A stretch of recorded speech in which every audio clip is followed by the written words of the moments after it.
السلام علیکم ورحمۃ اللہ وبرکاتہ۔ نحمده ونصلی علی رسولہ الکریم، اما بعد۔ محترم سامعین، جیسا کہ آپ سبھی حضرات کو معلوم ہے کہ محرم الحرام کا مہینہ شروع ہونے والا ہے، اور اس مہینے کے فضائل احادیث مبارکہ میں بہت سے وارد ہوئے ہیں۔ اس لیے میں آپ سبھی حضرات کے سامنے ماہ محرم الحرام کے کچھ فضائل اور کچھ قیمتی باتیں بیان کروں گا۔ اللہ تعالیٰ سے دعا ہے کہ اللہ تعالیٰ مجھے حق بات کہنے اور اس پر عمل کرنے کی توفیق نصیب فرمائے۔ سب سے پہلے آپ یہ سمجھیں کہ محرم کے معنی کیا ہے۔ محرم کے معنی لغوی اعتبار سے معظم، محترم اور معزز کے ہیں، اور چونکہ یہ مہینہ اعزاز و احترام اور عظمت و فضیلت والا مہینہ ہے، اس لیے اس مہینے کا نام محرم رکھ دیا گیا۔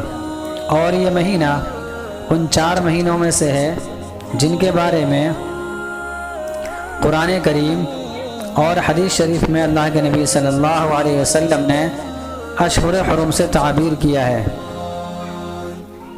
چنانچہ اللہ کے نبی صلی اللہ علیہ وسلم نے ارشاد فرمایا، حضرت ابو بکر صدیق رضی اللہ تعالی عنہ کی روایت ہے کہ آپ صلی اللہ علیہ وسلم نے ارشاد فرمایا حجۃ الوداع کے موقع پر کہ اس وقت زمانے کی وہی رفتار ہے جس دن اللہ تعالیٰ نے زمین و آسمان کو پیدا کیا تھا، یعنی اب اس کے دنوں اور مہینوں میں کمی زیادتی نہیں ہے جو جاہلیت کے زمانے میں مشرک کیا کرتے تھے۔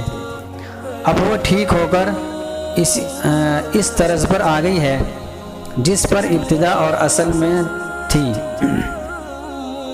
لہٰذا ایک سال 12 مہینے کا ہوتا ہے، ان میں 4 مہینے حرمت اور عزت والے ہیں جن میں 3 مہینے مسلسل ہیں، یعنی ذی قعدہ، ذی الحجہ، محرم، اور ایک رجب کا مہینہ ہے جو جمادی الاخری اور ماہ شعبان کے درمیان میں آتا ہے۔ اور تمام انبیاء علیہم السلام کی شریعتوں میں سال کے 12 مہینے مانے جاتے تھے، اور ان میں سے 4 مہینے یعنی ذی قعدہ، ذی الحجہ، محرم اور رجب کے مہینے بڑے ہی مبارک اور فضیلت و عظمت، ادب و شرافت والے سمجھے جاتے تھے۔ تمام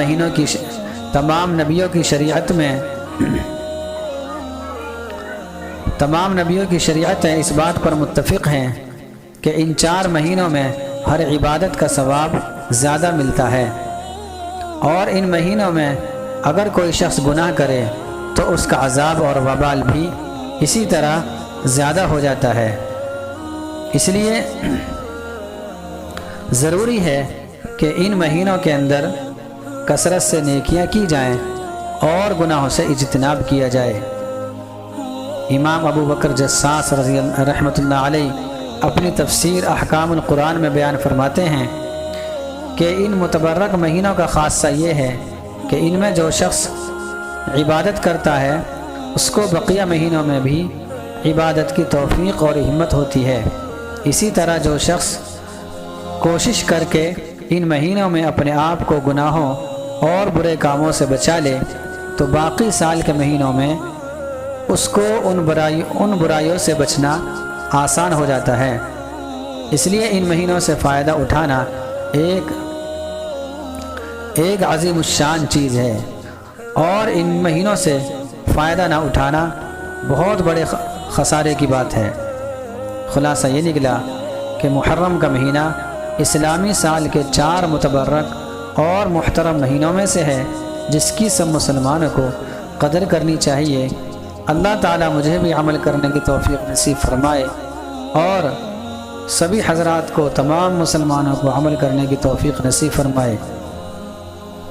اسی طریقے سے اس مہینے میں روزوں کی فضیلت بھی احادیث مبارکہ میں آئی ہے۔ چنانچہ حضرت ابو ہریرہ رضی اللہ تعالی عنہ سے روایت ہے کہ آپ صلی اللہ علیہ وسلم نے ارشاد فرمایا کہ رمضان کے روزوں کے بعد سب سے بہترین روزے اللہ کے مہینے محرم کے روزے ہیں۔ اس حدیث شریف میں اس مہینے کی عظمت و فضیلت بتلانے اور ظاہر کرنے کے لیے اللہ کے نبی صلی اللہ علیہ وسلم نے اس مہینے کو اللہ کا مہینہ قرار دیا۔ ویسے تو تمام مہینے اور دن اللہ ہی کی مخلوق ہیں اور اسی کے حکم سے چلتے ہیں، اور بعض دوسرے روزوں مثلا ذی الحجہ، شوال وغیرہ کے روزوں کی فضیلتیں بھی اپنی جگہ ہیں، لیکن محرم کے روزوں کو جو خاص قسم اور نوعیت کی فضیلت حاصل ہے، اس قسم کی فضیلت رمضان کے بعد محرم کے علاوہ دوسرے روزوں کو حاصل نہیں۔ اس حدیث شریف میں محرم کے روزے سے صرف 10ویں تاریخ یعنی عاشورہ کا روزہ مراد نہیں، بلکہ محرم کے مہینے کے عام روزے مراد ہیں۔ لہٰذا اس مہینے میں کسی بھی دن روزہ رکھ لیا جائے تو انشاءاللہ یہ فضیلت حاصل ہو جائے گی۔ آپ صلی اللہ علیہ وسلم نے ایک صحابی کو خطاب کرتے ہوئے فرمایا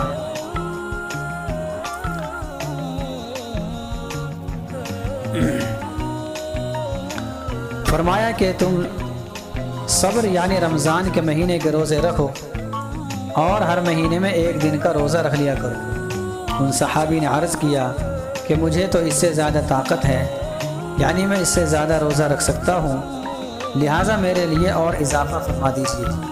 آپ صلی اللہ علیہ وسلم نے فرمایا کہ ہر مہینے میں 2 دن روزہ رکھ لیا کیجیے۔ پھر ان صحابی نے عرض کیا کہ میرے لیے اور اضافہ فرما دیجیے، کیونکہ مجھے اور زیادہ طاقت حاصل ہے، میں اور زیادہ روزے رکھ سکتا ہوں۔ آپ صلی اللہ علیہ وسلم نے فرمایا کہ ہر مہینے میں 3 دن روزے رکھ لیا کیجیے۔ پھر ان صحابی نے عرض کیا کہ اللہ کے نبی صلی اللہ علیہ وسلم میرے لیے اور اضافہ فرما دیجیے۔ آپ نے فرمایا کہ ذی قعدہ، ذی الحجہ اور رجب کے مہینوں میں روزہ رکھو اور چھوڑ دو۔ آپ نے یہ بات 3 مرتبہ ارشاد فرمائی اور آپ نے اپنی 3 انگلیوں سے اشارہ فرمایا، ان کو ساتھ ملا دیا، پھر چھوڑ دیا، یعنی ان مہینوں میں 3 دن روزہ رکھو، پھر 3 دن ناغہ کرو اور اسی طرح کرتے رہو۔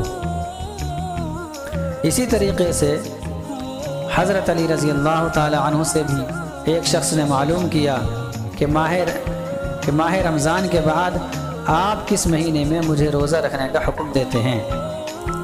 تو حضرت علی رضی اللہ تعالی عنہ نے جواب میں ارشاد فرمایا کہ میں نے کسی کو اس بارے میں سوال کرتے ہوئے نہیں دیکھا سوائے ایک شخص کے جس نے رسول اللہ صلی اللہ علیہ وسلم سے اس وقت یہ سوال کیا تھا جبکہ میں آپ کے پاس موجود تھا۔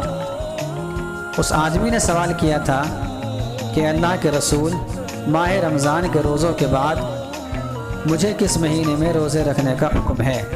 ارشاد عالی ہوا، ماہ رمضان کے روزوں کے بعد اگر تم روزہ رکھنا چاہتے ہو تو ماہ محرم کے روزے رکھو، کیونکہ یہ اللہ کا وہ مہینہ ہے جس کے ایک دن اللہ نے ایک قوم یعنی بنی اسرائیل کی توبہ قبول کی، اور اسی دن دوسرے لوگوں کی بھی توبہ قبول فرمائے گا۔ اس سے یہ معلوم ہوا کہ محرم الحرام کا مہینہ عظمت و فضیلت والے مہینوں میں سے ہے، اور اللہ تعالیٰ کی خاص تجلیات و انوار اس مہینے میں نازل ہونے کی وجہ سے اس مہینے کو خاص طور پر اللہ کا مہینہ فرمایا گیا۔